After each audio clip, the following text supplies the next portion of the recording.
I'm Paul Stevens. I'm the designer of Trace Elliot and Trace Acoustic. I'm just going to look at a couple of the products we've got here at the NAMM show 2012. First of all is the Trace Acoustic range. There's 3 models in this range. As you can see at the top, you have the TA100, which is the small baby version. Midpoint is the TA200, and then the biggest of the 3, the TA300. The number in that name, it actually signifies the output power, so obviously it's 100 watts, 200 watts and 300 watts. The actual preamp features, as you can see on this central placed panel, are exactly the same. So once you know how to use one, you know how to use all 3. It's literally more speakers and more power. So I'm plugged into TA200 at the moment, just to give you an example of some of the features on here. Anyone that that remembers the original Trace Acoustic range from 20 years ago would be pleased with how familiar a lot of this does look, because they are very much definitely based on the original versions, but discreetly designed within these front panels is a lot more features. I mean, considerably, like 6 times the technology in these compared to the old ones. But we haven't done it in a way which is scary, we've done it in a way that looks easy to use. So starting off in the instrument channel, I'm obviously connected to the input there, using a composite acoustics guitar here. Nice, bright, clean sound. One of the first things that is different is that each channel has got built-in auto compressors, and this is a sophisticated studio quality compressor using a VCA as the amplification device, and the LED above the gain control shows you how much compression is occurring. Obviously at the moment I'm not playing, so it's not lit. If I play gently, lights up green, which means there's signal present. If I play harder, it will turn to orange, which shows there's gain reduction occurring. So as I play different volumes, it will be adjusting the compression as I'm playing. So it's a really discrete compressor because it's true RMS sensing. It has automatic adaptive attack and release times, and it's a soft knee compressor as well, so it's really musical. It's not abrupt sounding. It works great for acoustic guitar. So we've got it's controlled by the gain control, which obviously sets the level as well. We have basic EQ on here to adjust for the pickups on the guitar. On this guitar, because it's such a good guitar, I barely have to have any EQ at all. As you can see, it's flat all the way along. We also have a shape switch here, which also is you can operate from the foot switch. So I'm on the middle amp, so I've got the middle foot switch.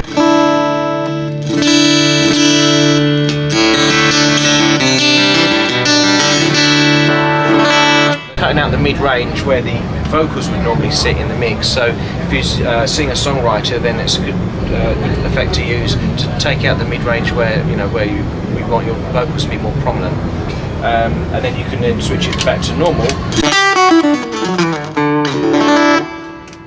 We also have a phase switch on each channel, a notch filter on each channel as well for adjusting to control the feedback. So you can obviously then play much louder than you would otherwise.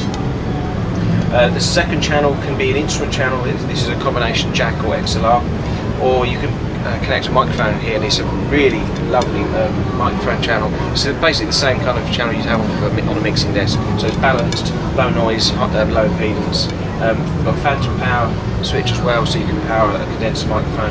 And it also has the inbuilt compressors on here, so you can go from a whisper to a scream on a microphone, and you're still going to always have a clean sound. It's not possible to distort the input stages, which is good, particularly for musicians who don't want to have to do, don't have to get a degree in sound engineering. They can use this and just basically read the manual, or not, often is the case, and just use just a few controls, and all the complicated sound engineering stuff is done inside, because obviously we have to justify our wages somehow, so we try to do that by doing all the hard stuff inside.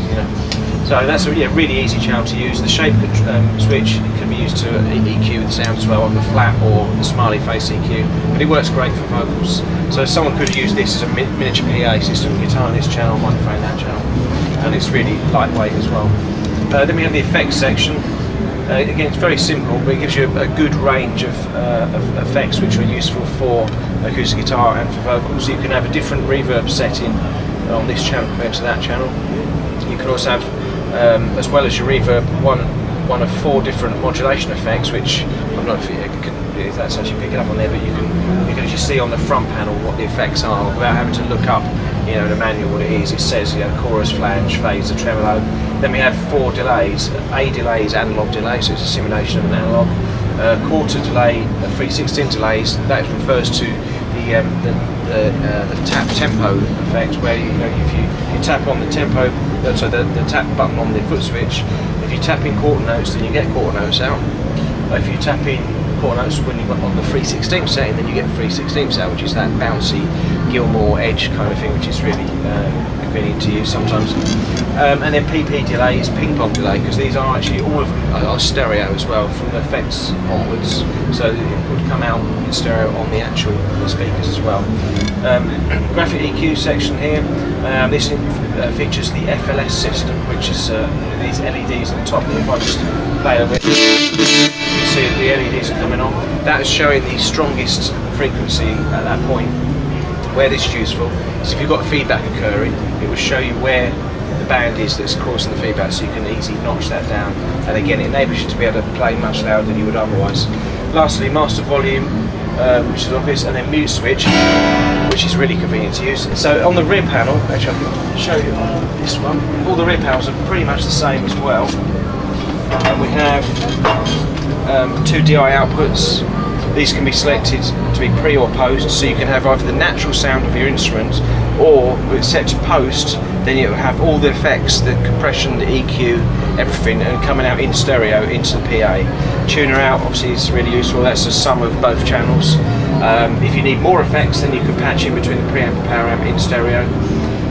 And then front panel lights on and off, obviously this is all lit up, which we like, but if you need it to be a bit more discreet on the stage, on TV or theatre work, then you can turn that off.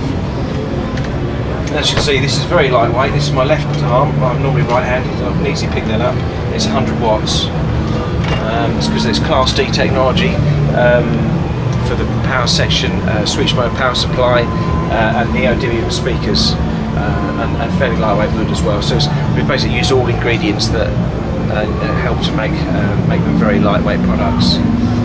So that's Trace Acoustic range, and with each of these amplifiers you'll get the foot switch, and also we haven't got them in here, but you have a padded gig bag for these two, which makes them very easy for transporting around, and a slip-on cover for the bigger one.